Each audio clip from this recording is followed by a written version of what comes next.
Anybody? Yes. Yes, I received it. Okay. All right.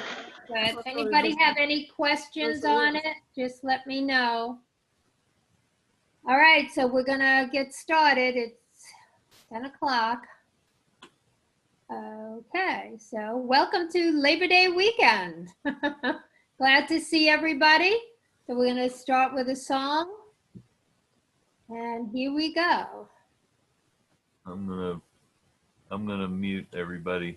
In case we all want to sing. Okay. Yeah. Mute all and current.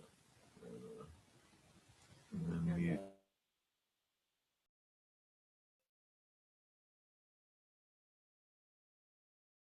We have come together as a family.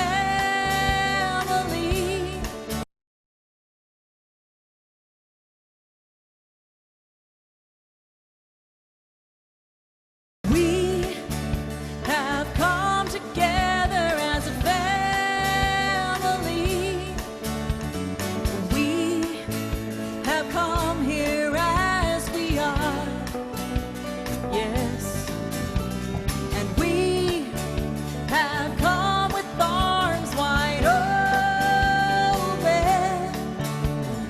We have gathered here in love. Ooh. Spirit is in this, Spirit is in this place. Let's sing it together. Spirit is in this place. Spirit is in this, Spirit is in this place. Spirit is in this, Spirit is in this place. Raise a roof, a shout to praise. Spirit's in this place. We sing in celebration. We sing with words of prayer. We sing with words of prayer. We affirm our life as sacred. We declare that peace is here. Yeah! Spirit is in this, Spirit is in this place. Ooh, Spirit is in this, Spirit is in this place. Spirit is in this, Spirit is in this place. Raise a roof with shouts of praise. Spirit's in this place. Ooh. Yeah, yeah, yeah, yeah. Ooh.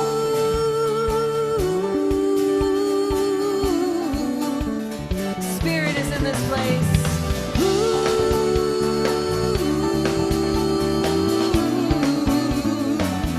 Let's sing it. Spirit is in this, Spirit is in this place. Spirit is in this, Spirit is in this place. Spirit is in this, Spirit is in this place. Raise a roof with shouts of praise. Raise a roof with shouts of praise. Spirit's in this place.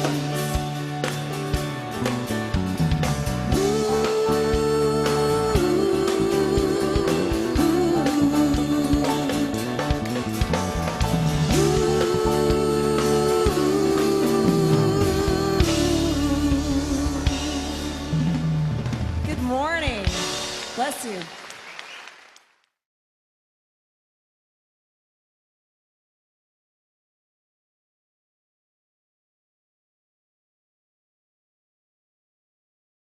So we're going to start everything. We start with a treatment. So let's just take a breath in.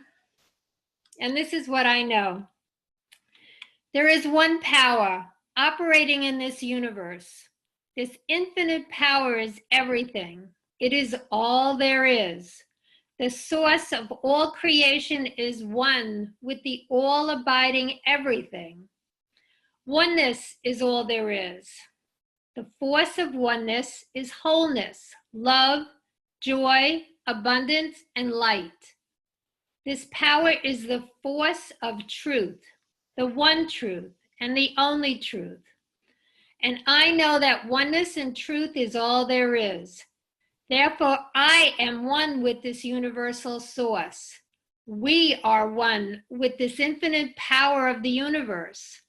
The divine flows through me and everyone. We are divine. We are one with the universal force of all. We are one with this power of wholeness, love, joy, and abundance. We are one with the power of life, the force of truth. And I claim we have within ourselves everything we will ever need. I claim we live in a world filled with peace, where there is respect and equality for all. The politicians of the world lead with heart and intelligence and always have the highest and best for all people. I claim a world health where there is disease, where any disease is returned to the nothingness from whence it came. I claim people working together to reclaim the economy and lives and families coming together in a new and better reality. I know our group knows exactly what to do, and we thrive in our new alignment and affiliation, I claim our lives are working for all of us and that all is well. And I give thanks. I give thanks for this ever expanding awareness of oneness, of higher consciousness. I live in gratitude for a world full of peace, health, safety, prosperity, and joy. And our group is thankful for our constant guidance and support. And I release this prayer into the lore of mind, resting in the assurance that Spirit has already made it so. And so we say, and so it is. We'll do our identity prayer. I know that within myself, there is a life which is perfect, complete, and divine. It was never born, and it cannot die, for it lives and is God. Within myself is wholeness, peace, poise, and the power of life. This life is health, it is abundance, and it is love. There is one life, and it is the life of God, and this is my life now, and so it is. Okay, just sit back and enjoy this meditation.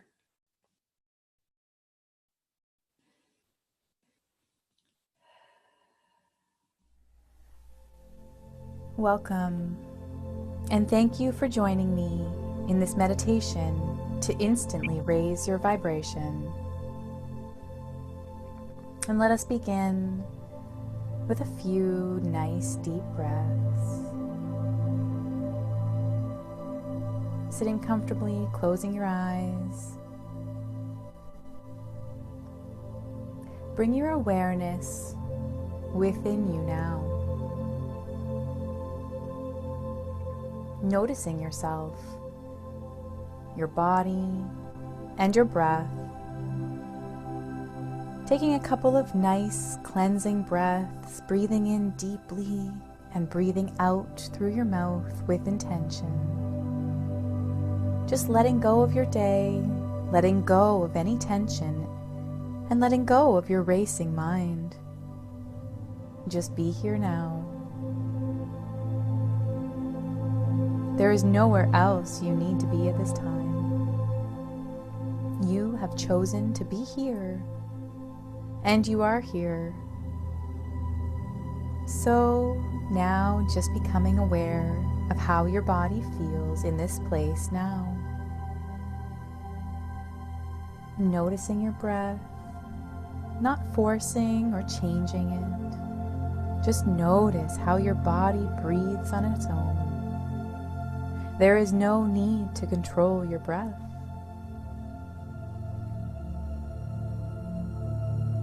How does your body feel?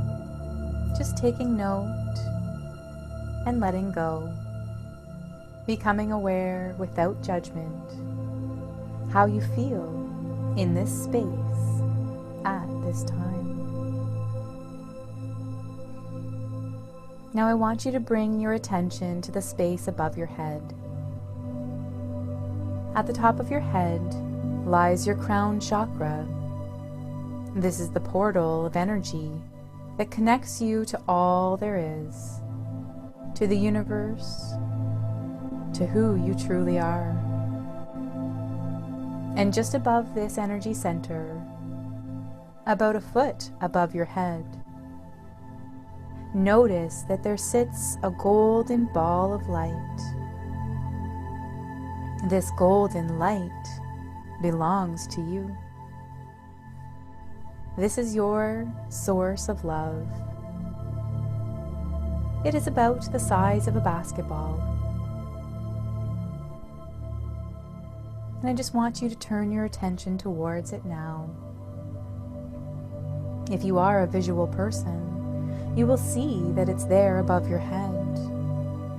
If you are a feeler, you might feel the warmth and love that it radiates. If you are a knower, then you will just know and trust that it is there. However you notice that that ball of golden energy is there, it's perfect for you. Just trust and intend that you do have a beautiful ball of golden light above your head. And I want you at this time to intentionally send loving thoughts to that light now. Oh, just expand your awareness to the feelings of love and send your awareness of love up to this light. You may even wish to say in your mind, I love you.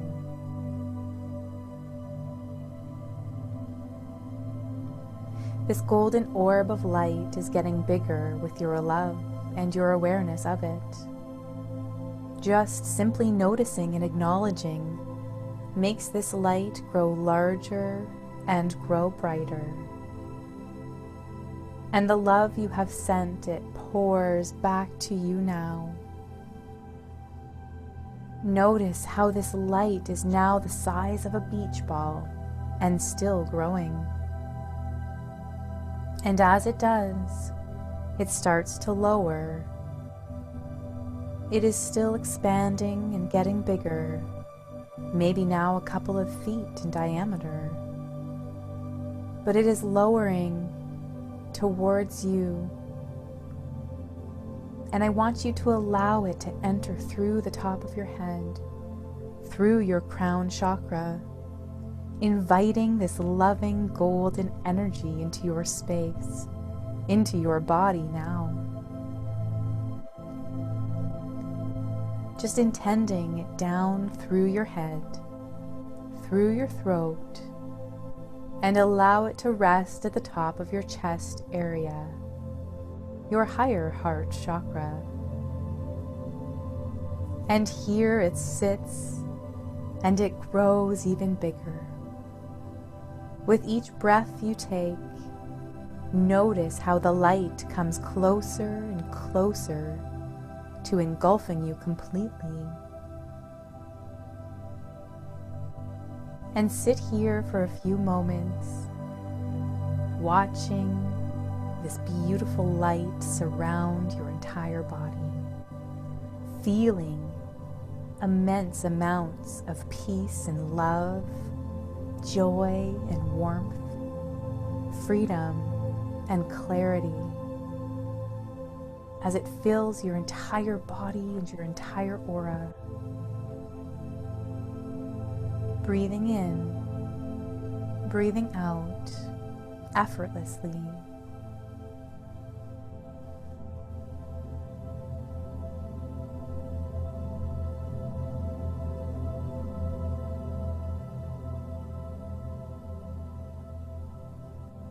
And at this time, I want you to affirm in your mind's eye, I affirm that my vibration is being raised to the highest level possible for me at this time.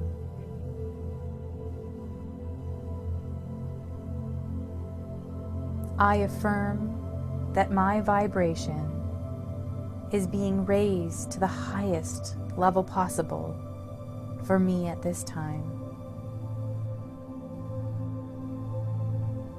You do not need to do anything.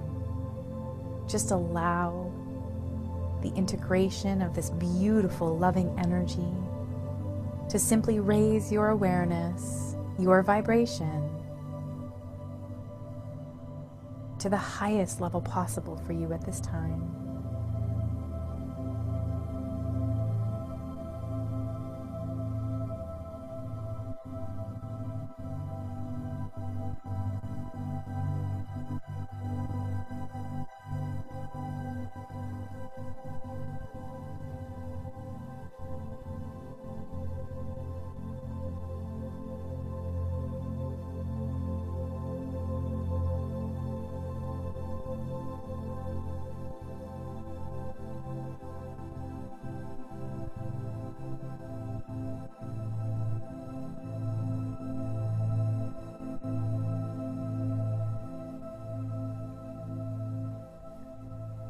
Breathing in and breathing out, becoming aware that this beautiful golden light is becoming smaller again, returning to its natural state, its natural size.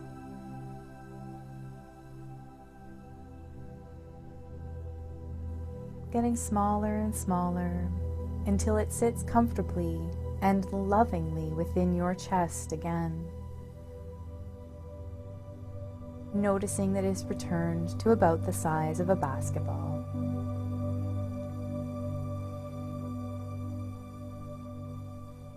Your personal energetic vibration has been raised now, and I just want you to spend a quick moment to scan your body once again, just noticing how you feel.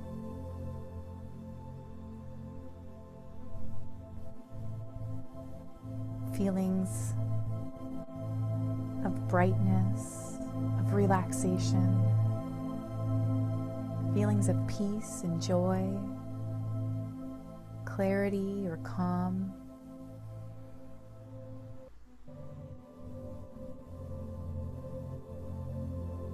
Just loving yourself unconditionally at this moment, feeling grateful for this opportunity to go within,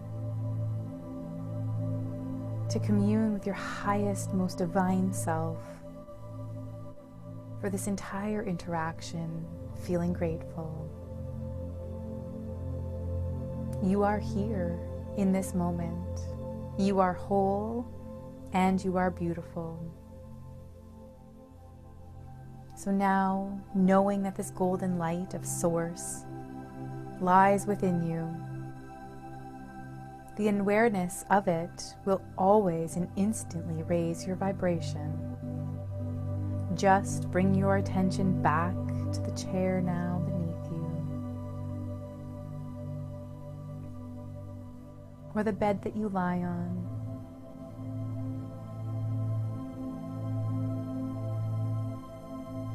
Knowing and trusting that your vibration is in your control. Feeling grateful for that knowledge, feeling powerful, feeling good. And when you return fully to this room, just open your eyes, looking around, feeling appreciation for all that you see. This meditation is now complete. Namaste.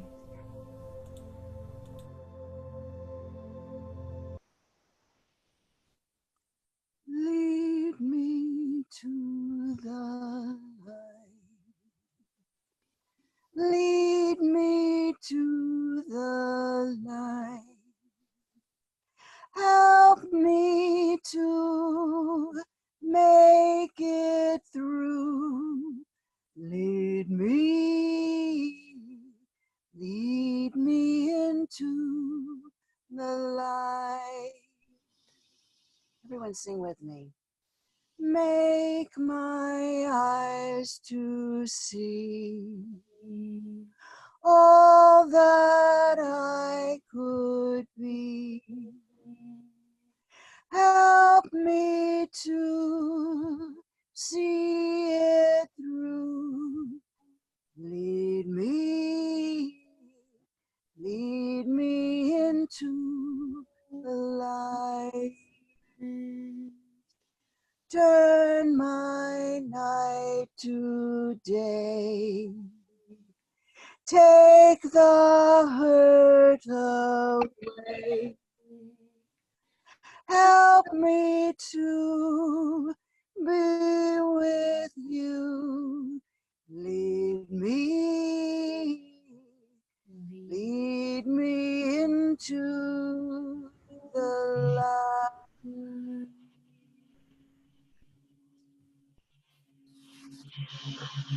Jane. This is Dr. Shariff Abdulla. And this is who Reverend Faith had recommended last week. She was talking about him, and I looked him up, and I really love him. He's very impressive. I think his message is phenomenal. So I'd love to hear what you think about it after. So enjoy.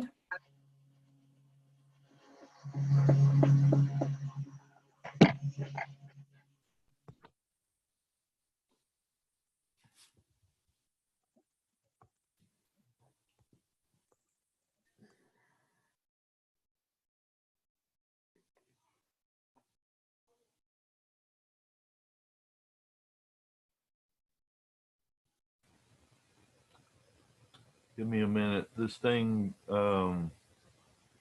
did not like the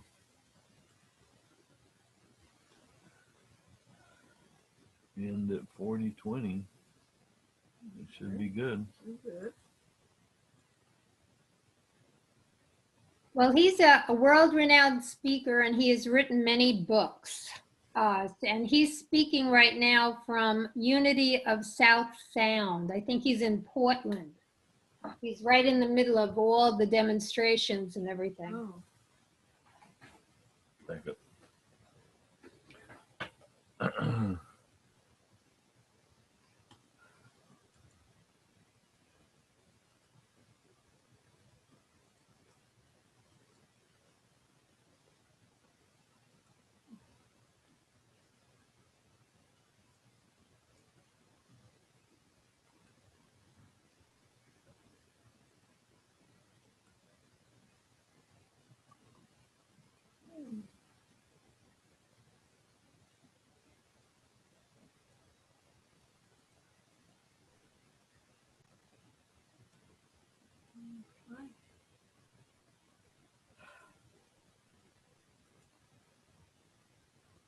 Well, she was.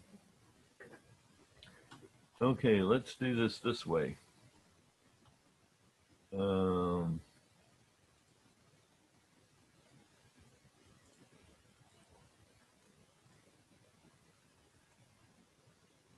going to send you some energy. Fear, egotism, and arrogance. We'll have her catch it. For those who are listening, welcome. And I'm Shariff Abdulla. I got that much right. And I'm going to be present with you today to talk about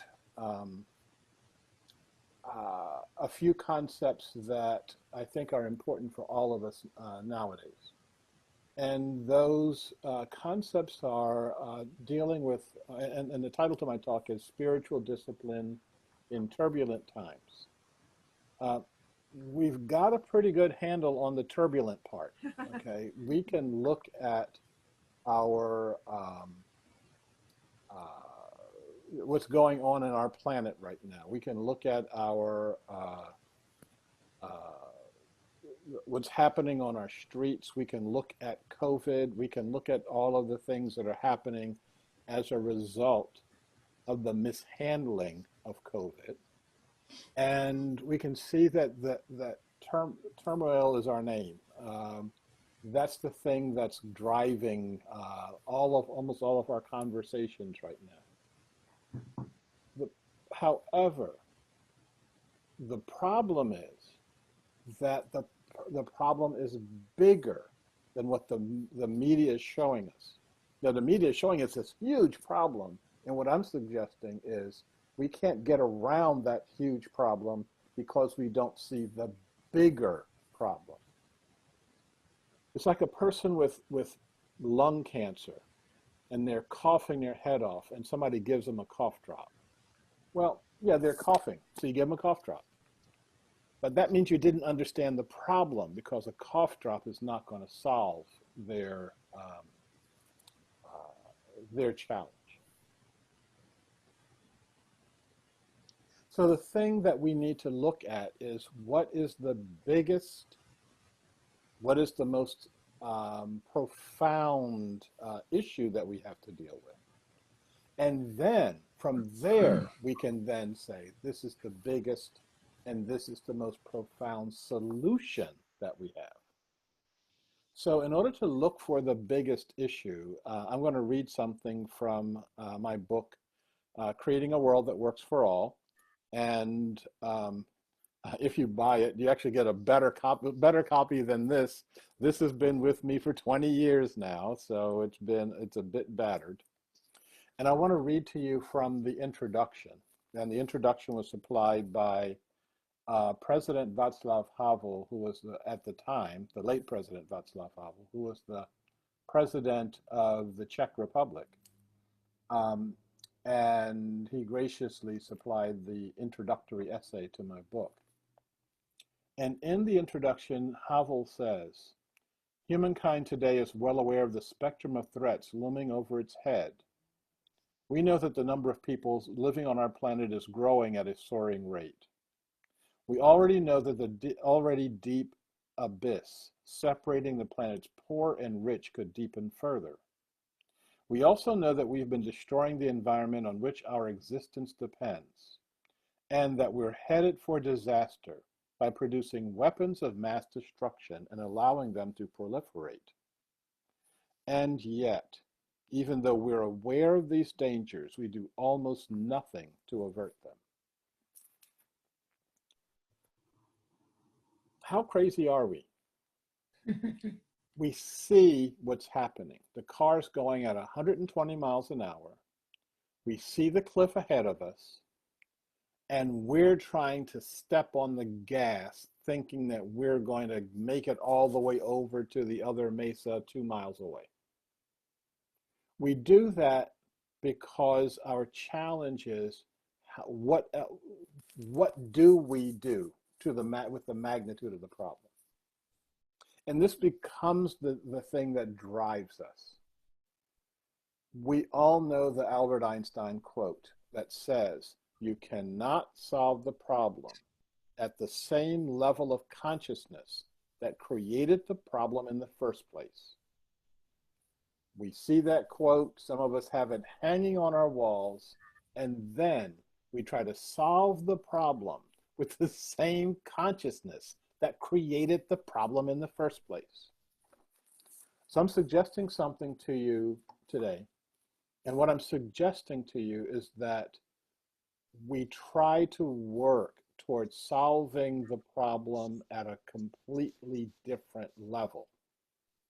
Now that different level is inside of us, and it needs to come out. I want to say something, and it's what I'm about to say has been taken the wrong way sometimes. So let me make sure I'm saying this the right way. In the upcoming elections, I so strongly suggest that you vote. It is your civic right. It's also your civic responsibility. Vote early. Get your ballot in the mail if you're doing mail ballots. I'm in Oregon, and we've been doing this for a long time. I've got my ballot box right here, and And so vote for the candidate of your choice. Vote for the candidate that reflects the nature of who you are inside. Okay? And then the day after the election, go to work, because that won't solve anything. Mr. Biden and Mr. Trump are at the level of consciousness that created the problem in the first place. One of them will make the problem worse. One of them will try to make the problems go away. But the bottom line is we need to understand the magnitude of the problem, and we, meaning me and you, have to elevate our consciousness to the point that we can actually see the problem and then see the solution. Havel listed, when I read the quote from Václav Havel, he listed 5 or 6 of the key elements that's driving our world apart. I have in my book, in Creating a World That Works for All, a list of 30 different problems that are causing us to face our ruin.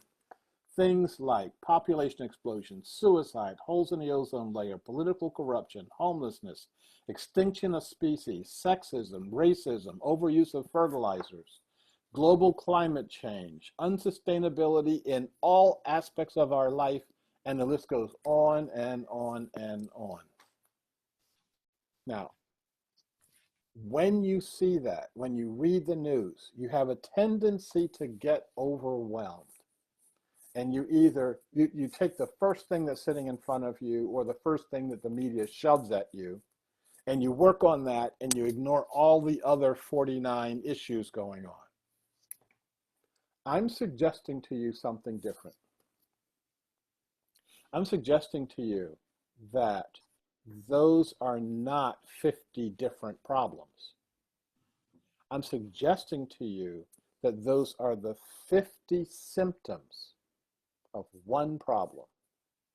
And once we resolve the one problem, those 50 symptoms go away. Until you resolve the one problem, the 50 symptoms, you may chip at one of the symptoms. You may think you've worked on it, and then it blows up again. How many of us thought that we had worked on, for example, racism? For those of you who are the children of the 60s, for those of you who have the same amount of gray that they're looking at in the mirror every morning, we know what our problem is. We know what our that we honestly and sincerely tried to address the issue of racism and discrimination in our society. We know the different programs, the diversity programs, the affirmative action programs. We know all this stuff. So what happened? Why do we had riots in our streets back in the 60s, and now it's 2020 and we're having racial riots in our street again? Well, I think the answer is really simple. We didn't solve the problem back then. We tried to solve that problem with the same level of consciousness that created it in the first place, and it didn't go away. It went underground, it morphed a little bit, and it popped right back up. So, what is this problem? And the problem is a problem of consciousness. The problem that we've got is that we are holding a particular kind of consciousness in this world. In my book, I call this the breaker consciousness. This is the consciousness that breaks our pact with the divine. It breaks our pact with all other beings on this planet. It breaks our pact with our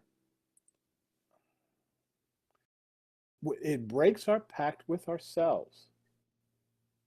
How many people in this society are clinically depressed? How many people in this society are pre-suicidal? And how long will we allow that to go on before we actually do something about it? And the doing something about it means that we have to change this society. And some of you are going to say, oh yes, I'm ready to change this society. I'm going to vote.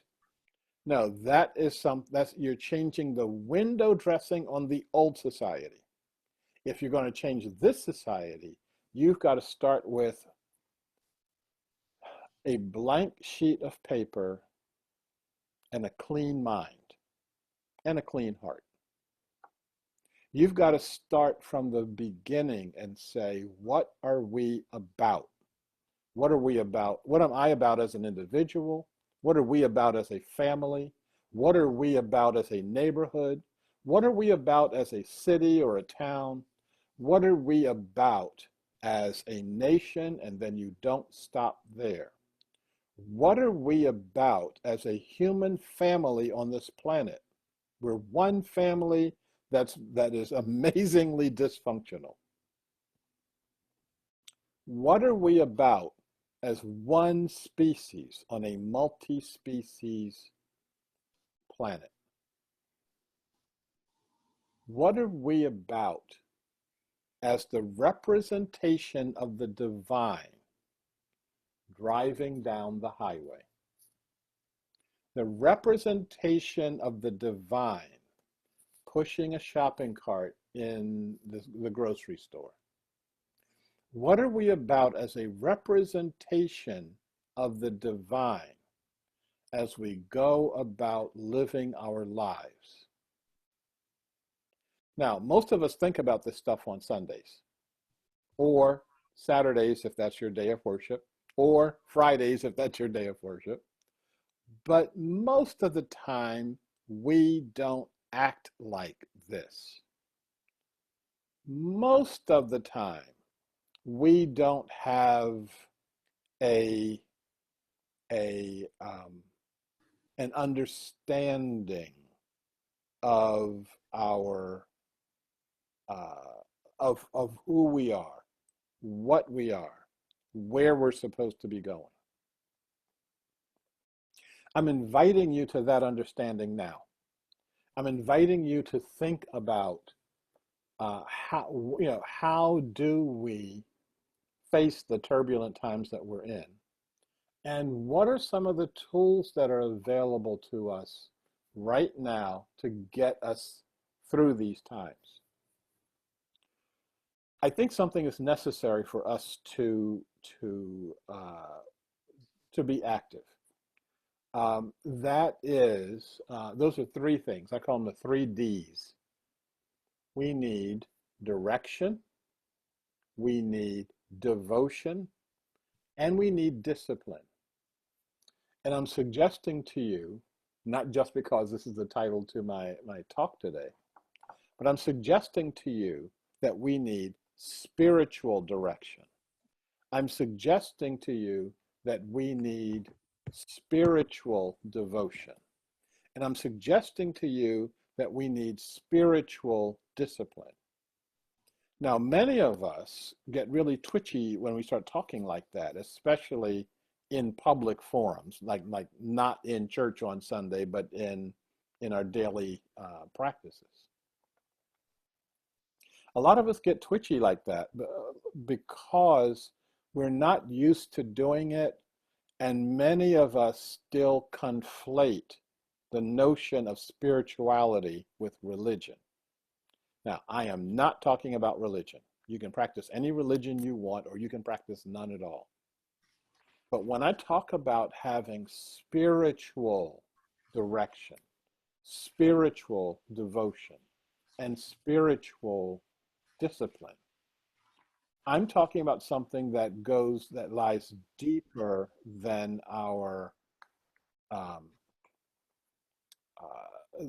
than, what practice do you do on Sunday or Saturday or Friday? What I'm suggesting is that your spiritual direction comes from your heart and the hearts of all of those around you. We need to get out of our ego self. And the only way we can do that is with help. And the help that we get, the help that we need, is the help that's being driven out of my heart. But we have a way, the ego self is so powerful and so tricky that we can start telling ourselves, oh, that's really, the ego walks around the whole corner, puts another hat on and says, hi, I'm your heart. And this is what I'm thinking about doing now. And if you're saying that in words, then no, you're not in your heart. Okay. So, and the thing that can help you get truly into your heart is when you are working at a heart level with other beings, with other people. I don't know how many of you remember a few years ago the Occupy phenomena. I don't call it a movement. It could have become a movement, but it got derailed really, really quickly. But for several months, this was occupying all of the media all around the country. There were people doing occupations. The people were acting out of their frustration with the system. And there is tons and tons of pent up frustration. And then it goes away. And now we have the activities that are happening as a consequence of the George Floyd murder. And I'm living right here in Portland, Oregon, and I'm sitting at ground central for all of that stuff. And people are upset, people are angry. There are demonstrations literally one block that way, okay? And in the demonstrations, there are people who come out and they're holding up the pro George Floyd anti-police signs, and then other people are going down the street honking their horns, either in support or yelling things out the window. All lives matter, not just Black Lives Matter. And people are getting more and more upset. And then there's a police helicopter hovering over the whole thing. And I'm saying, okay, in 3 or 4 months, this is all going to go away. Because you cannot maintain a movement with anger. You cannot maintain a movement with fear. You cannot maintain a movement with ignorance. There's 3 things that maintain your movement. It's called direction, devotion, and discipline. If you can't tell me what your vision is in one sentence, then you don't know what your vision is. And if you don't have a vision, all you're doing is spinning energy and having no movement, no action, no forward momentum. I say this as a child of the 60s. I say this as a former, I thought of myself as a revolutionary then. I now know that I'm a revolutionary now. And I saw myself, even as a teenager, creating a world that works for all Black people. And I say that because I could see television and all white people were fine. All white people were having a ball, okay? And there's only Black people who are having problems. It took me going to college before I realized that some white people were having problems too. And it took me graduating from college to recognize that all of us have problems. And all of us are being negatively impacted by society, even when we falsely are told or falsely believe that we're being benefited by the society that is driving us crazy. And back then, in that environment, I could see that if you did, I kept trying to ask myself and the folks I was working with, what's the goal? Where are we trying to get to? And I was watching how reluctant people were were saying that. Because once you set a goal, you're going to be held to that goal. Once you set a goal, we have something to measure your forward progress. So when I look at an organization like Black Lives Matter, and I encourage you to go to their website, and then I want you to tell me what the goal is.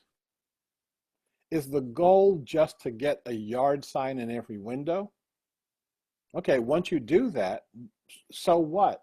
We still have the society that grinds people up. Is the goal to dismantle the police department? Well, good luck with that.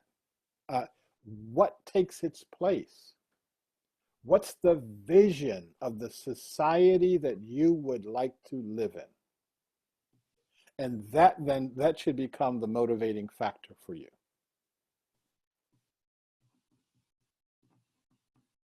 My direction should not be coming from an individual, or my direction should not be coming from any of the systems and structures created by all of the dead white guys of 200 or 300 years ago. We are smart enough right now to come up with our own system. And we're spiritual enough right now to come up with a system that does not reflect the fear, the isolation, the creating a world that works for me and my friends that our existing systems are based on.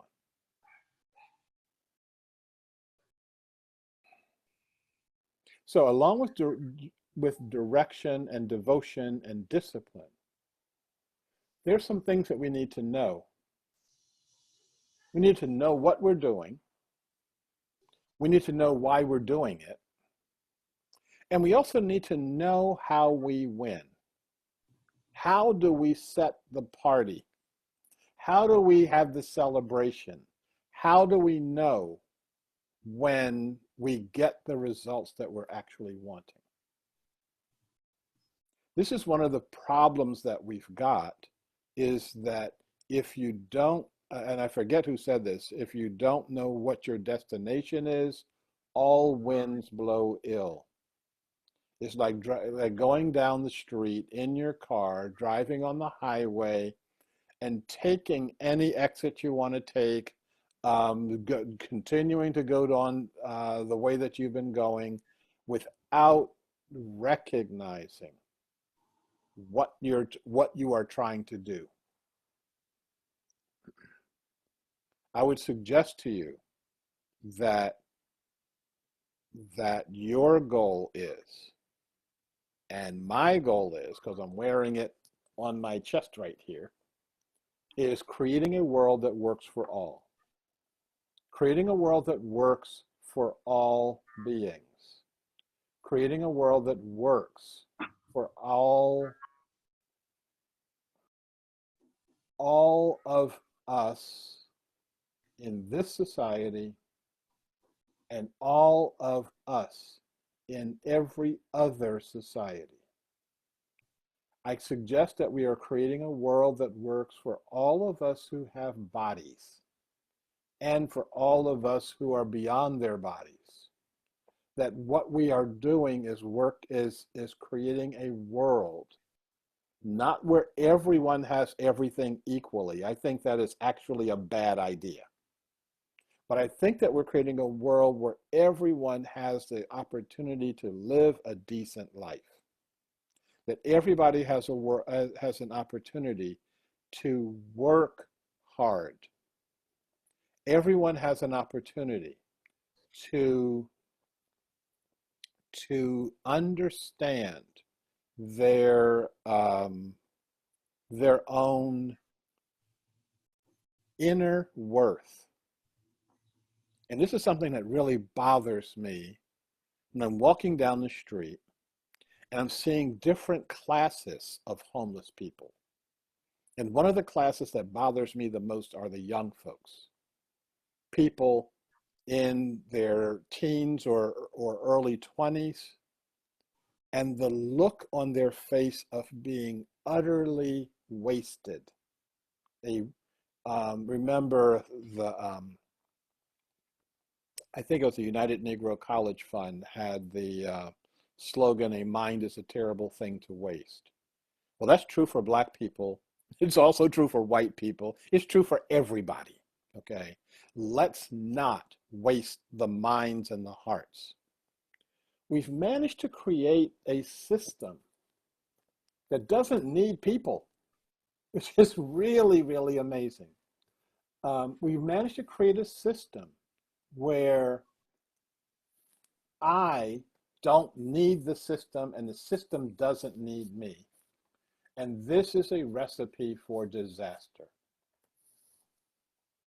This is a recipe for us being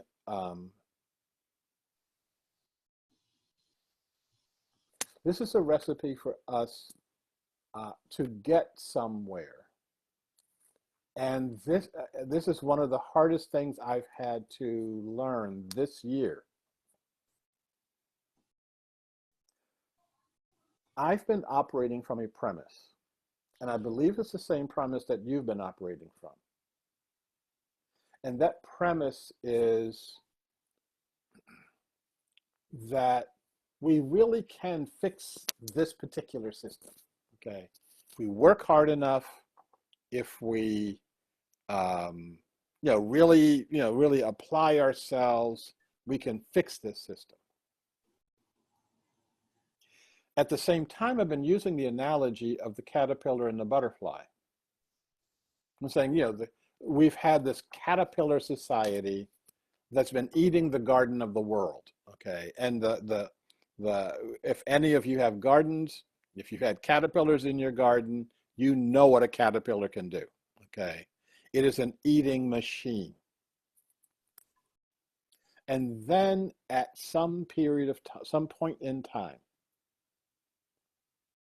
answering a call from the transcendent, the caterpillar attaches its butt to a twig, spins a chrysalis, dissolves completely, and then out pops this beautiful, gorgeous butterfly. Okay.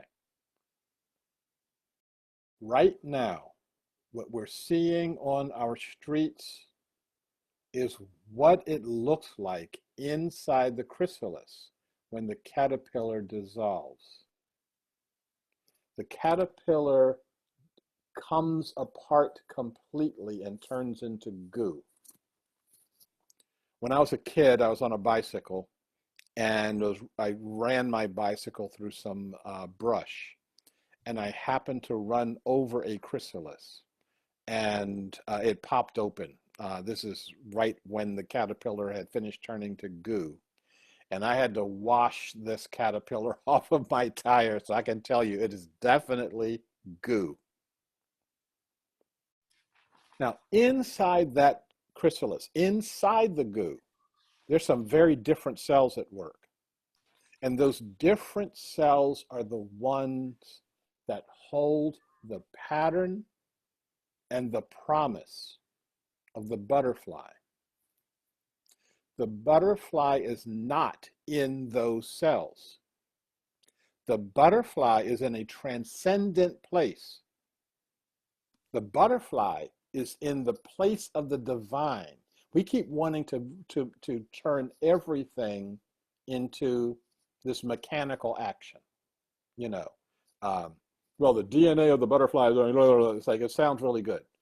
But just like the voice of your parents or the voice of your children are not in the telephone allows you to receive them. It doesn't create the voice. The voice isn't there. Just like that, the butterfly is not in that chrysalis. The butterfly comes through the imaginal cells. The butterfly comes through in such a way that it then organizes those cells in a completely different way. It is so amazing. A being with, 20 legs walks in, a being with 6 legs walks out. A being that has no consciousness whatsoever of flying, where flying is an impossibility, comes out and it spreads its wings and flies.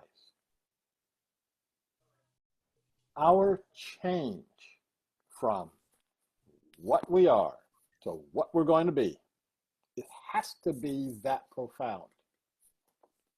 Our change from what we are to what we need to be is miraculous. We're in the middle of a miracle, and let's not sell ourselves short by stopping short of the goal line and say, oh no, this is really just about racism. This is just about sexism. This is just about climate change. This is just about getting rid of Trump. It's not about any of that stuff. What it's about is, are we going to ascend to our rightful place in our society and in our universe? Are we going to step up to change that consciousness like Einstein said? Are we going to change our consciousness so that we begin to do something that human beings have never done on this planet before? And that's think of ourselves as beings, as living beings on a living planet. Not like enemies, not like slaves, not like something you can ignore or something you can bow down to or something that you can use when it's convenient for you and forget the rest of the time. I can keep going like this forever, and I'm not supposed to. So I'm going to share 2 things with you, and then I'm going to stop. I have to tell you an aside. The scrolling window wasn't scrolling for me, so I saw the first 3 comments. I didn't think anybody else was making any comments, so I thought I was just talking into a vacuum. And now I see there's a lot of comments that were made. I can't read them because I can't see that small unless I put my glasses on. So what I'm going to do is give you my 2 comments, and then I will look in this comment box and see if there are any questions for me. I will, and then we'll play it by ear. How about that? So the issue I want to tell you about has to do with this object. I'll see if I can find it here. Right under my finger there, this white pillar with the black dot and the barbed wire around it. That's on my little makeshift altar back there. And what this thing is a candle, and wrapped around that candle is a piece of barbed wire and a piece of a fire brick. And that barbed wire came from the Auschwitz concentration camp, as well as the fire brick. And that piece of barbed wire, when I was at Auschwitz, wrapped around my leg and would not let go. And that is a reminder for me. That's the common way candle. And that reminds me of what we need to be doing and how deeply we need to be doing this. This is not a joke. This is not a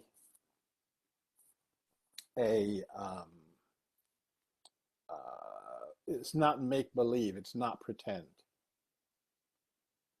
When I was at Auschwitz, I was struck by how powerful our connection with each other is, and how powerfully we can deny it.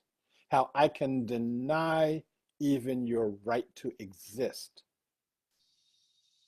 I can deny your humanity. I can turn you into an animal. And then sit back and say, oh, I wonder why they're acting like animals. What we have to do is elevate to the entire, the totality of what we're supposed to be doing here. So my last point, and I could find, I have on my book, I have almost every page marked. So it's hard for me to actually find, I have to find the pages that are not marked.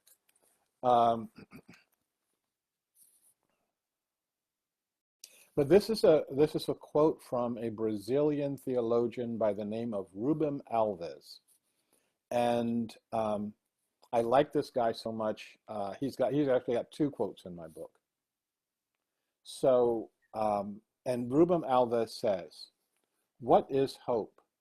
It is the presentiment that imagination is more real and reality is less real than it looks. It is the hunch that the overwhelming brutality of facts that oppress and repress are not the last word. It is the suspicion that reality is more complex than realism wants us to believe. That the frontiers of the possible are not determined by the limits of the actual. And that in a miraculous and unexpected way, life is preparing the creative events which will open the way to freedom and resurrection. We're talking about the freedom and the resurrection of the human spirit. That's our task. Everything else is just a subset of that task. Once we hold the goal, once we see the vision, once we are applying our 3Ds, our direction, our devotion, and our discipline, getting there is assured. The butterfly is assured. All you have to do is keep focusing on the butterfly. As the caterpillar turns to goo, it's what it does. And all of those caterpillar cells get used by the butterfly.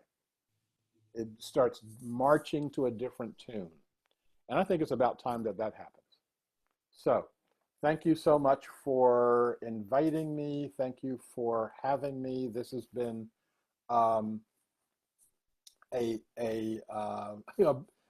quite a challenge and an interesting focus. I've noticed a couple of questions. I'm going to try my very best. This is a very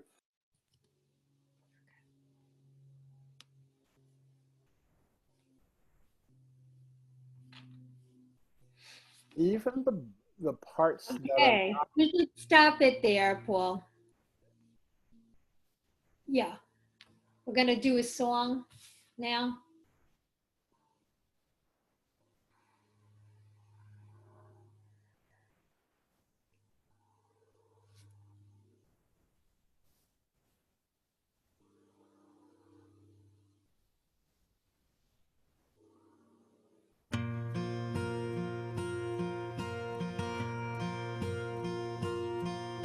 sitting alone on a hillside, confused about what to do. My choices were all complicated. It was time to think things through. Spotted a striped caterpillar, stretching her face to the sky, then dragging her cumbersome body an inch at a time. I was feeling the pain of slow progress when a friend of hers fluttered by. As I leaned close, the caterpillar spoke with a voice as soft as a sigh. And she said, "Butterfly, please tell me again I'm gonna be alright. I can feel a change is coming. I can feel it in my skin. I can feel myself outgrowing this life I've been living in, and I'm afraid of change. So butterfly, please tell me again I'm gonna be alright.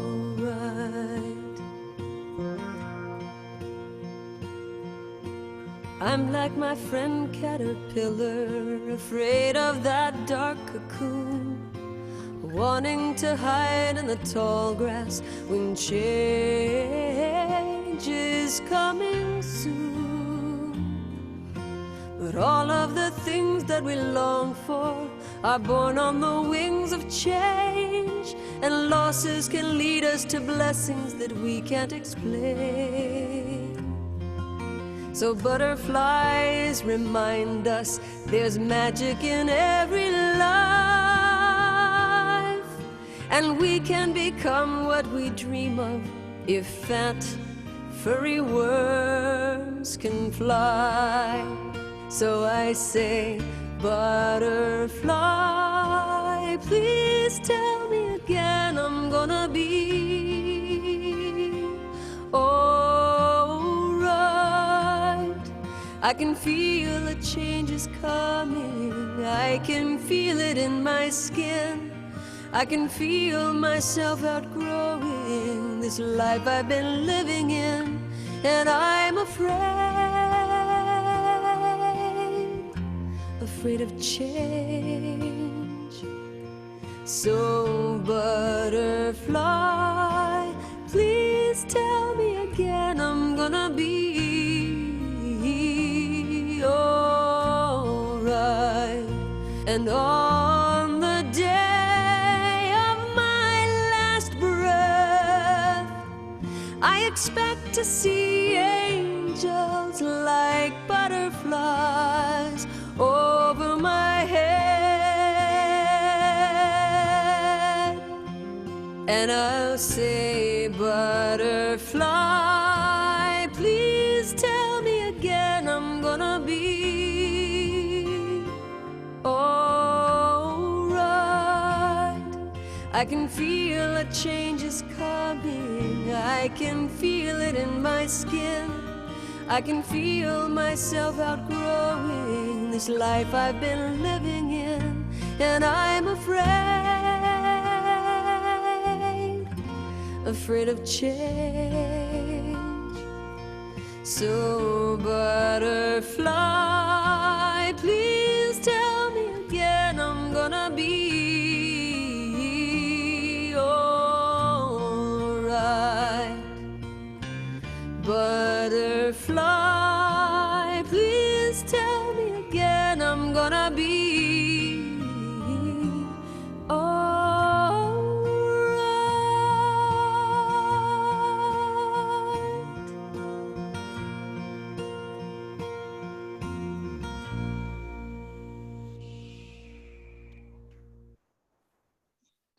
That was beautiful.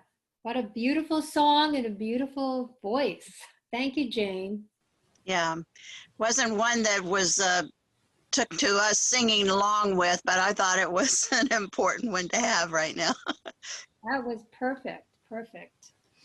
So I'm interested to know what you think about Dr. Abdulla. No, it was good. And I agree that you can't solve a problem from the same consciousness that the problem was created. Mm-hmm. Yeah. You know, it has to be change of attitude, a change of what's inside the person. Yeah. Well, and you can't solve violence with violence. You can't solve hate with hate. Yeah. You can't solve problems by cramming solutions down other people's throats. Yeah. I liked what he said. You can't maintain a movement from anger or fear. Yeah. Yeah. That's good. Well, because you can't maintain anger or fear. Anger and fear are not natural to us. As spiritual beings, spirit really has no concept of anger. Yeah. Anger is always built on a foundation of fear, Yeah. and fear is always built on a foundation of a sense of potential loss or potential pain. And spirit knows no loss or pain. Yeah. So, I mean, those are not spiritual things. So, they're not natural to us because we are spirits by nature. Mm-hmm. Yeah, force creates counter force. That creates a polarization. And that polarization creates enemies. And yeah, eventually you'll burn out because of who you're running over, who you're discounting. You can't maintain it. Yeah.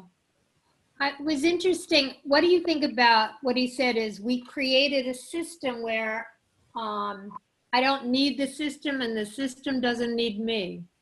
Yeah, I didn't quite understand that. We need systems because we're part of a system that we don't understand. Yeah. Yeah. But we create systems, and then all of a sudden the system takes over. Yeah. That's what happens to a lot of big corporations. They create their own life, their own entity, and they even recognized by the IRS as being an own entity. You know. Yeah. Yeah. We forget about. Well, you create a system as being a means of accomplishing a goal, but then you kind of lose sight of the system as a means to an end, not the end itself. It's kind of like the question I've heard. What is it? Do you love people and use money, or do you use people and love money? Yeah. Good one. You know, money in and of itself is not bad. The question is, you know, how are you using it?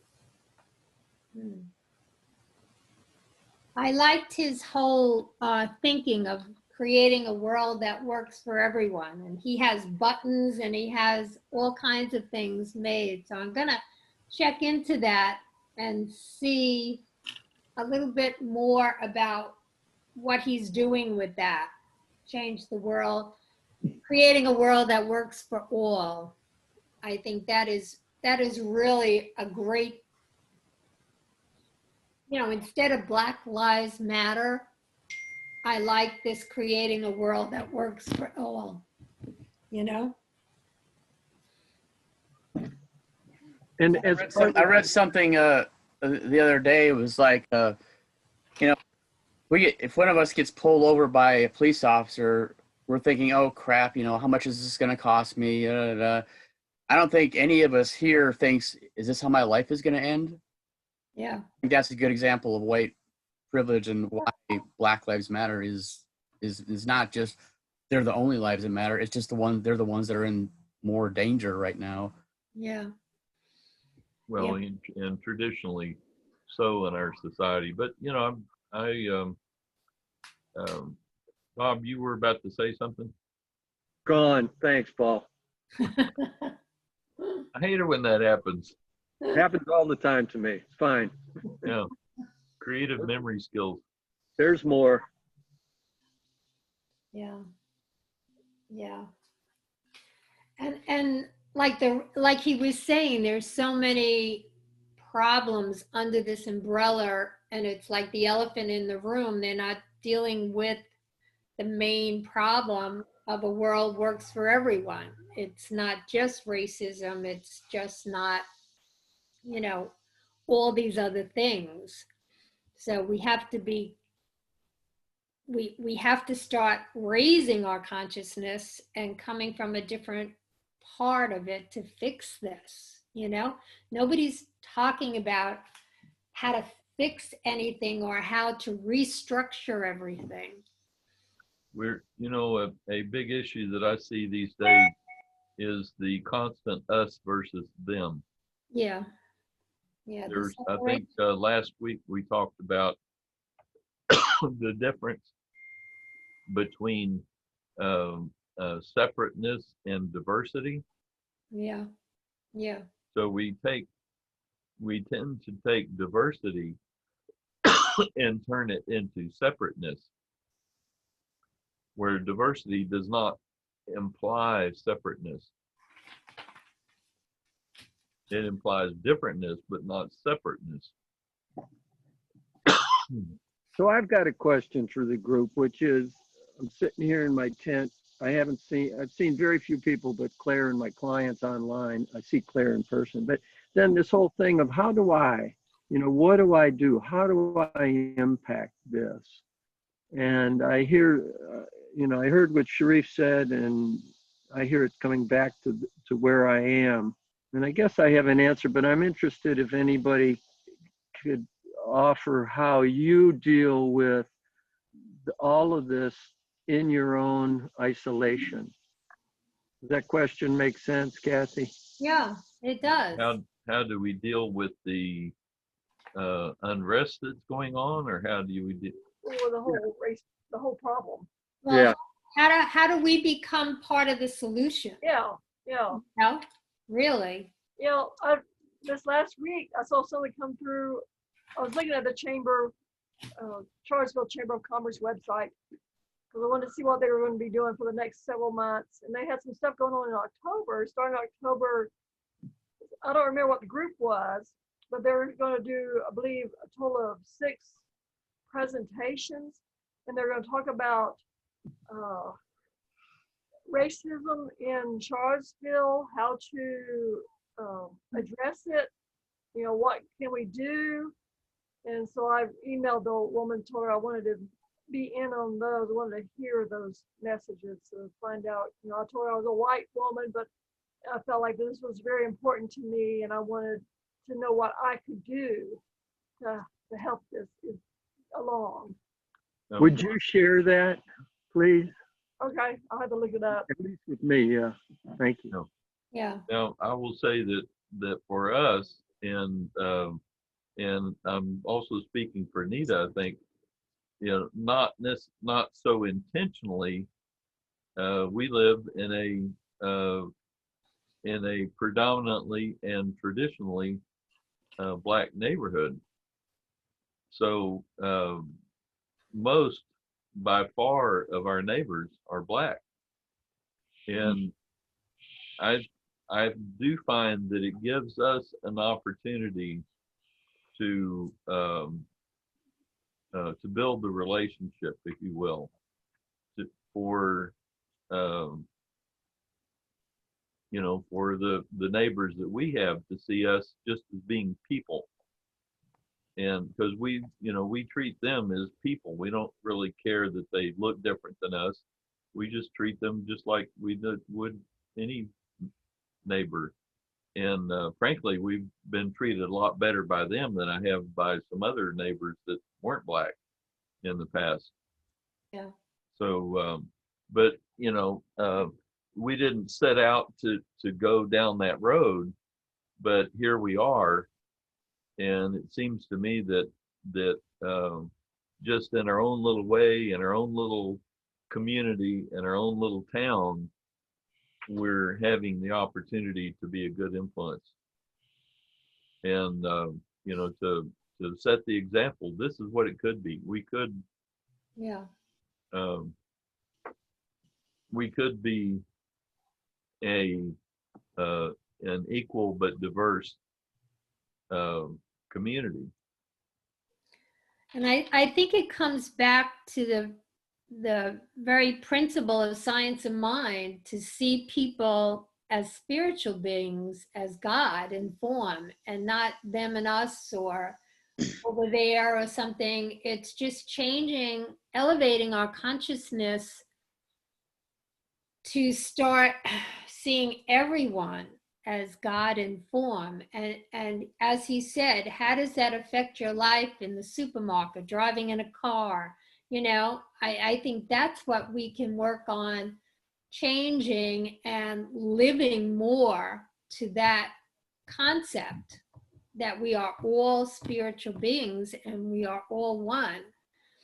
And it's not a division anymore. And I think the division is what's really screwing everything up.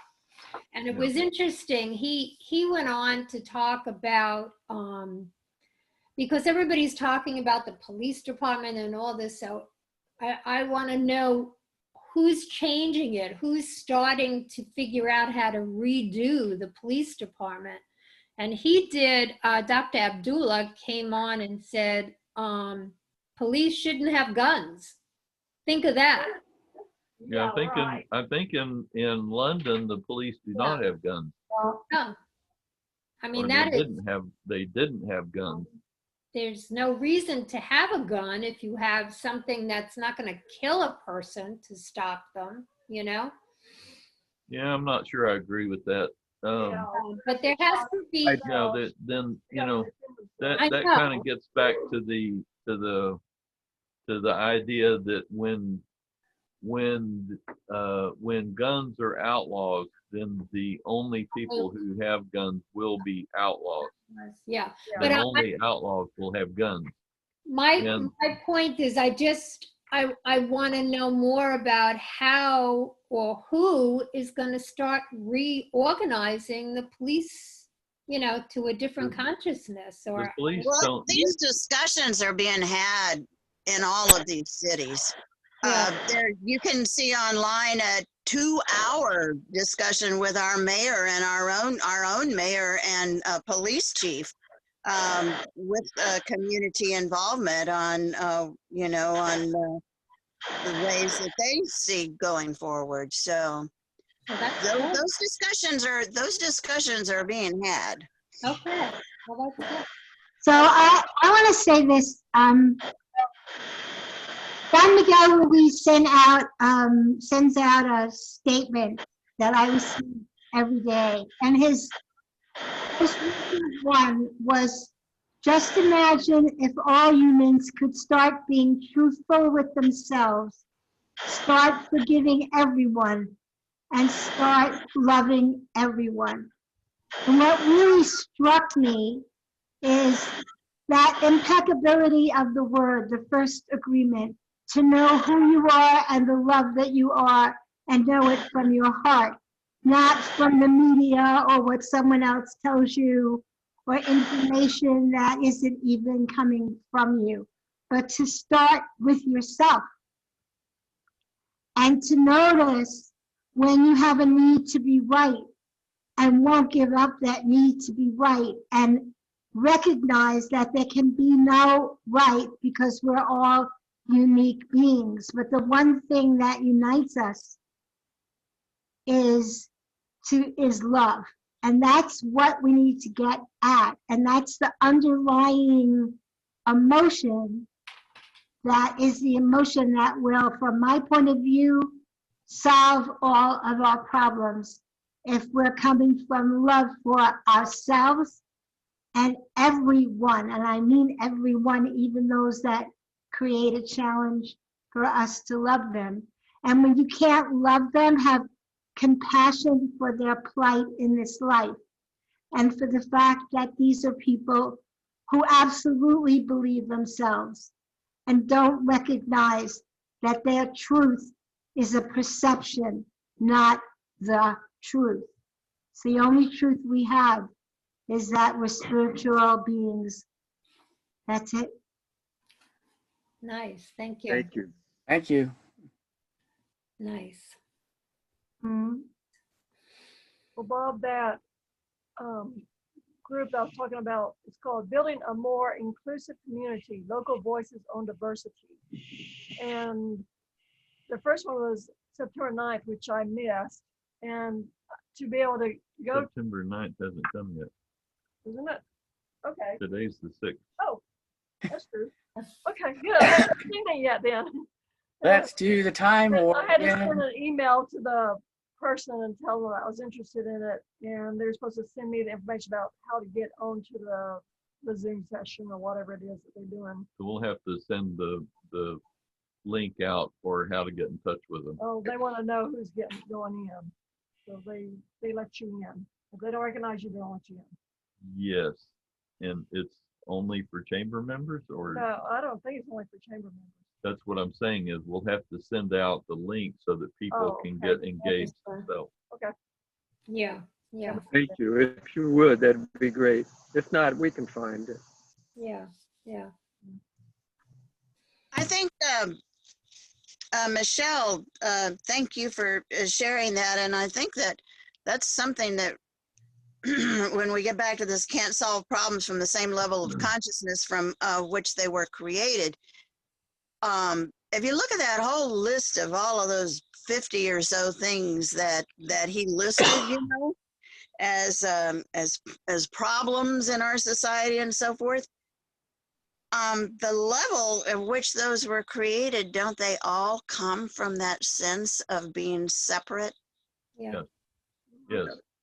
And They all come the, from a sense of being separate, and the level of consciousness from which we can heal those things is indeed from that level of consciousness of love, and that we are all different facets of you know, of a crystal shining out. That's what the diversity is, you know. My goodness, even our own e pluribus unum. yeah, one from the That's many the one. mystical idea of this country, isn't it? Out of many one, Yeah. or maybe yeah, it's yeah, out of definitely. one many. Yeah. Definitely. I would submit to you that the separateness, what underlies that is a scarcity mindset. Oh, yeah. And Now, a scarcity mindset only comes from that sense of being separate. yeah. So That we're not connected to the fullness of abundance of the entire universe. And it so comes here's from the my truth of not being enough within yourself, so there can never be enough. Yeah. I have to always go back to the work that needs to be done is the awareness of self. yeah. There's y'all are familiar with the Adam and Eve story, right? You know, the eating of the fruit. Here's my take on that story. Before they imbibed this fruit, they lived in abundance. Adam and Eve lived in abundance. You know, they didn't even need clothes. You know, they had all this wonderful environment that they were in. Their needs were taken care of. They lived in communion with God, and then they ate of the fruit. The eating of the fruit is not a literal eating of the fruit.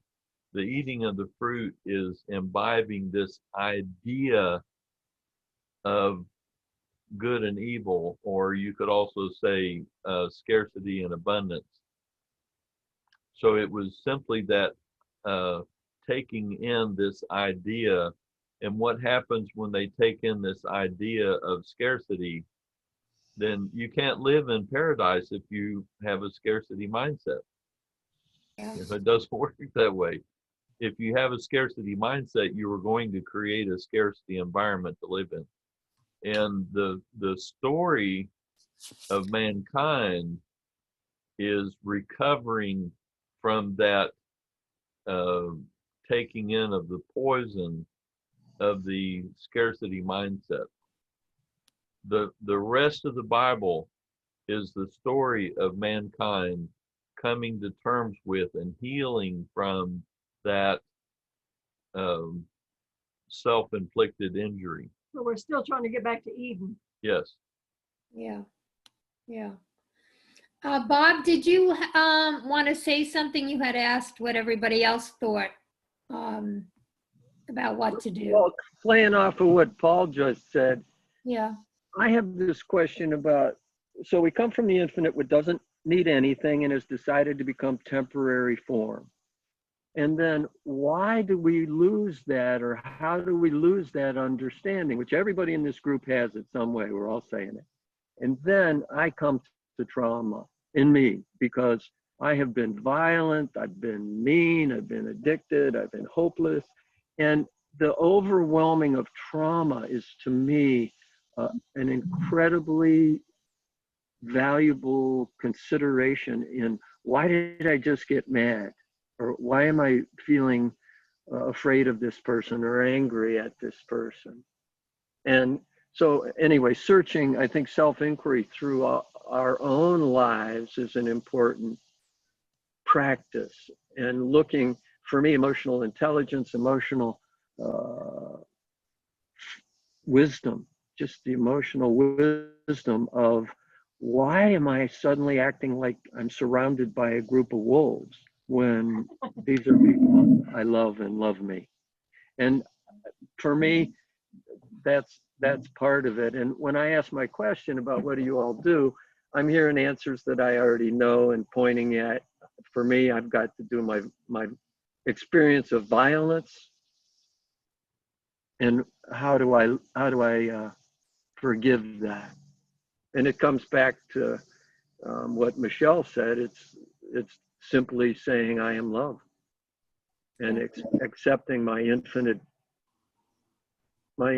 being, rather than just the trauma that came up just now. Yeah. I would like to back to that metaphor of the butterfly, because the caterpillar has imaginal cells, and I really don't totally get my brain around that as to what it's going to be. And we have that as a humanity. We have that. And we're so used to looking at, I know when I studied history, it was all about every war that was ever created in the life of mankind. That is how we continue to go in that direction. If we start looking at all the wonderful things that people do in this world and focus on that, then we'll begin as a collective to overcome the trauma that we have collectively at this time. Because I think that that's the overriding problem that we have, is that we're dealing with a collective trauma and we haven't been able to see past it. Michelle, did you say imaginal cells? Yes, they have imaginal cells, so that the butterfly is there someplace, but it's not there yet. Just as we're here someplace, but we're not there yet. Because of what we focus on. It rests on imagination some way? Is that what you're saying? That's how I see it, yeah. Okay, thank you.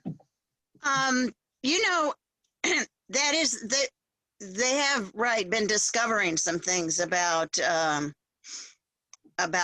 and it's very, very mysterious. It's somewhat along the same lines of the chicken and the egg. Uh-huh. And they have discovered that in the egg, that the heartbeat comes before anything else, and that is not woo-woo. In the fluid of the egg, there is suddenly the fluid is kind of like displaced from a particular point, and it kind of goes out, boom, boom, boom, boom, boom, boom, and comes back in like that. And that is the point from which the heart is actually created. It's, you know, it's like I get chills just thinking about it. And before any cells are even created that make the chicken. There's that, and that's the same kind of thing as the imaginal cells. I think that you're talking about, Michelle, and that's what he was talking about too when he talked about that. And we can think about it like the voice of your loved one is not in the telephone, you know. Yeah. So it's like there's. And one of my mentors, a man named Derek Rydell, and talks about what is seeking to emerge through you. You know, when you're looking for what your dream is, it's not the ego, you know, putting something out there and so forth. It's that we must get still and listen for what is seeking to emerge through us, and that is that comes from that imaginal place, from that spiritual place that is not actually physical yet, you know, but you open yourself to it. And that's where, you know, ego comes in with this caterpillar kind of in that song, sort of representing our ego, and for us to overcome the fear of that transformation. You know, and that interestingly enough, when the caterpillar transforms, it's a total transformation. It's the butterfly doesn't come out of the caterpillar. The butterfly comes out of the goo, which is completely different. It has to break down first. Isn't that interesting? Kind of like we have to break down our ego before we're able to really transform into our true spiritual selves, or let that lead the way and so forth. So anyway, I'm rambling a little bit, but it's an extremely mysterious thing, and it implies that it comes out of you know, that the transformation and our spiritual sense of oneness, and the fact that are being able to come from and create from the spiritual side of our being actually comes from a very interesting and mysterious sort of coming, like they talk about this in the Bible. The Holy Spirit, you know, descends, Right. and takes hold in us And whacks you in the head. Right. If you don't pay attention, it can whack you in the head. But anyway, this is what I kind of see going on here a little bit with the caterpillar metaphor that he used, and being able to give ourselves over to that, and that true mystical understanding of the love that we really are, and our connection with that. So anyway, I think Thank you. in that, along those same lines, we're talking about the goo. We hear about all the different cities, police departments coming up with their ideas, or even cities and smaller towns. And that's the sort of the goo. There are all these ideas. I hope that we have somebody that's going to look at these solutions and say, okay, this is working, this isn't working. And then we come to a conclusion, and then we can truly be, the society in that regard can truly be the butterfly by looking at all these people that are literally brainstorming and implementing processes in the different cities, which, you know, and then having hopefully somebody will come along and say, okay, let's collectively look at all these and say what's working and what's not, and then implement that. And I think that is like one area that can really really have a profound effect if it's handled correctly on changing our society. Yeah. Being an individual that looks from a higher perspective at all the ideas that have been laid out from the different local governments, and honing in on what truly makes a world that we can all live in. So Kent, thank you. I just got an affirmation. When people ask me how I am, I'm going to say gooey. I like it. Get a little pin that says I'm gooey. out, and then you can tell them, because they asked. Need a pen that says "I am goo." Yeah. Well, in some languages, goo means feces, so it might be. I don't know. Sometimes you have to go through that too. Well, I'm glad you liked him. He's going to do the closing prayer. But If it works. okay. But Good for itself. before we do that, I just wanted to make sure everybody got the email that we did get approval for our Sunday services. So we are going to go forward with all the paperwork unless I hear from other people. I haven't heard from anybody with any other suggestions. So I think that's the way we're going to go right now. It's exciting. Yeah. Yeah. Go your own way. It's good. So Paul is starting with paperwork, and I've done a few things that we need to do. And in the meantime, we're going to get all the information from headquarters about different programs you could do too. And one coming up is an interview with Deepa Chopra and our spiritual director, Dr. Edward Volgen. And that's September 11th. And do we have that or no, Paul? I sent Have you. that? Yeah, I sent you a. Well, let's see. It's Friday on the 11th, and then What time, Cass? it is at let's see, Central East 6 p.m. because it's from Mountain Time, so everything's different.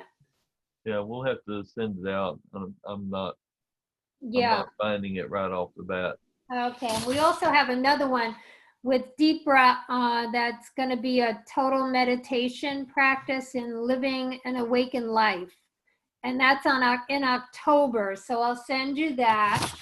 And they also have a global day of prayer coming up. So I'm going to send you information on that. So we're going to cool. In the loop of everything going on. So it'll be things you can do on your own or things we could do together on a Zoom. So I will be sending information as I receive it. And I wanted to thank everybody for sending checks and donating to PayPal. It's really cool. And we are going to be automatically on the headquarters 501c3. So you'll be able to claim the tax deductions for your contributions. Yeah, we got some clarification on that because it really didn't make sense to me, okay, how would we be on their 501c3, but apparently you can have your own tax ID and yet still be under another 501c3. The benefit of that is that we don't have to pay the $275 to get a separate 501c3. Right. And yet we still get the benefits from it. So yeah, we're paying, we would have to pay the $350 for our joining fee, if you will, but we don't have to pay the $275, so it ends up being less than it might be otherwise. And perfect timing. The application fee used to be $550, and because of COVID, they lowered it. So we're getting in on that $350 thing too, which is nice. So $250. Yeah. So we have to clip a coupon to get that. So I just wanted to run something by you. I was going to contact Dr. Michael that did the Buddhist teaching for us, and see. I enjoyed that. Good. Well, I wanted to ask him if he would teach on mindfulness, which is another thing that he does teach on. He's certified in that. So I'm going to ask him to do that. Does that sound interesting to everybody? Yeah, I'm definitely, I'm definitely on board with that. I'd like to hear more. Okay. Perspective. Okay, so We are going to go to the closing statement from Dr. Abdullah. He is going to do a. Yeah, this, Are we doing music before we go to the Oh, closing prayer? I don't know, Jane, what do you want to do? The music Blessed Always first? Uh, I just want to thank everybody. Oh, thank you. That was a wonderful program this morning. He was awesome. I'm glad. I'm glad. He has a little more to say, and that's why I split it up. So he could do the closing prayer. So yeah, please, we'll do the song Thank and you then all the for closing. being in here with me this morning. Whoops. well, thank you for always coming. All right, we're Oh. going to do the song and Yeah, then. you know, She muted. Oh, okay, so now we're going to do the song and then we'll do the closing prayer. And thank you all for doing it. And I'm gonna we're just sing. We're doing "Blessed Always," and I'm just gonna sing it a cappella. And please join me. For the arms of God Oh, you might want to mute everybody but me. surround us. Let our joy be so triumphant. All. I'm sorry. Yeah, the it's pretty long with that version of Ricky, so we'll just do it a cappella. Okay.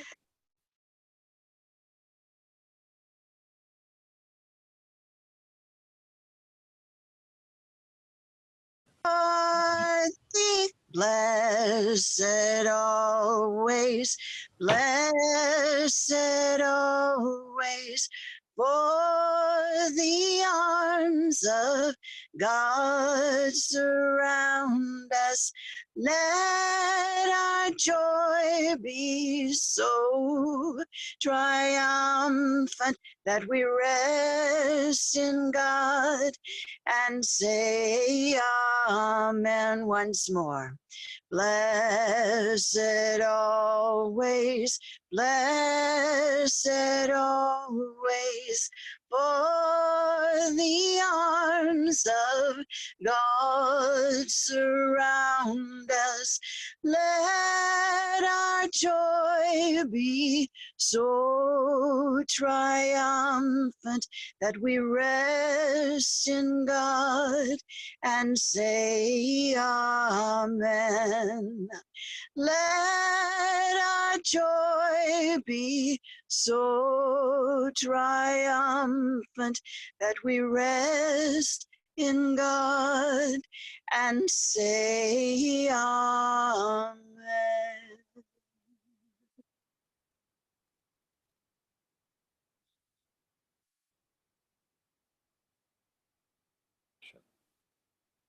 So it is with hope, it is with compassion, and it's with holding a vision that I leave you. And I leave you with a prayer. It's what I call the inclusivity prayer. This is a prayer that anybody can say, even all the way down to an atheist. And it's a modification of the Buddhist prayer that goes, may all beings be well, may all beings be secure, and may all beings be happy. The modification is this. It's in 3 parts. The first part of this is, may I be well, may I be secure, and may I be happy. You remember from riding on the airplane, you put the oxygen mask on yourself first. You are not in a position to change our world until you have done the work to change yourself.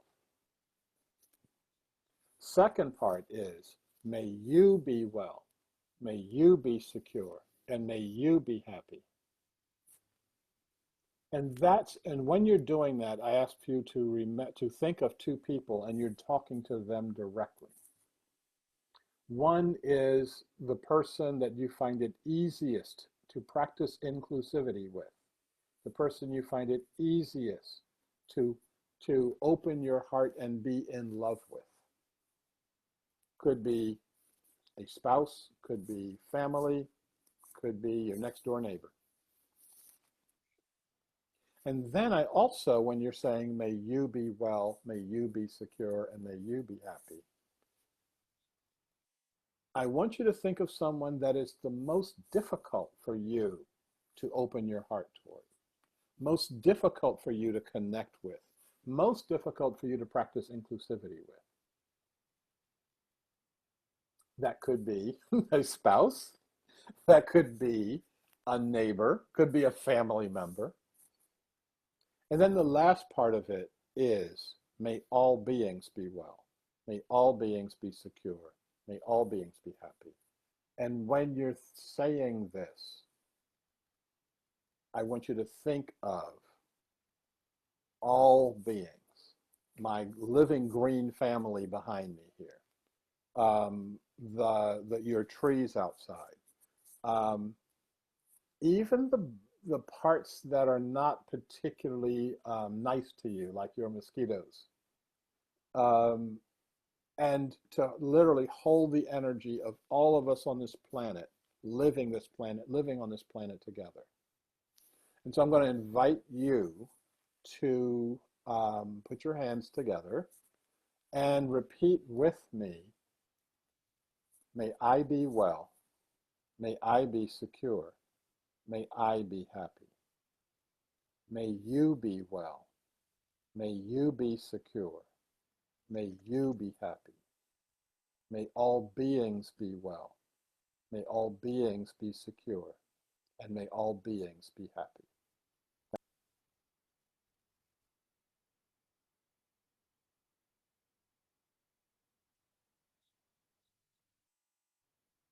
Yourself, Kathy. You're muted, Kathy. Oh, Yeah, I unmuted you. oh, okay. Thank you all for joining us. It was so great to see everybody. And I'm glad you enjoyed our service today. And we go in safety, we go in love, and we go creating a world that works for everyone. We see it, we know it, we feel it, and we're part of it. So enjoy your week. And I'll be sending out some more emails with other things that you might be interested in. So thank you. I love you. God bless. Thank you. Bye, everybody. Bye. Bye-bye.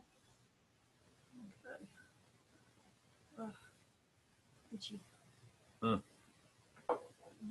Trouble the flies around. Kent dropped out already. Usually he hangs on. Yeah.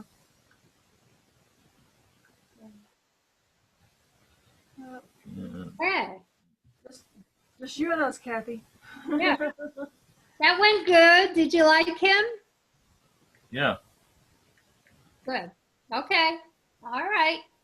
So can you send Julie your email so I don't have to do that? Can you forward her the form you filled out? Yeah.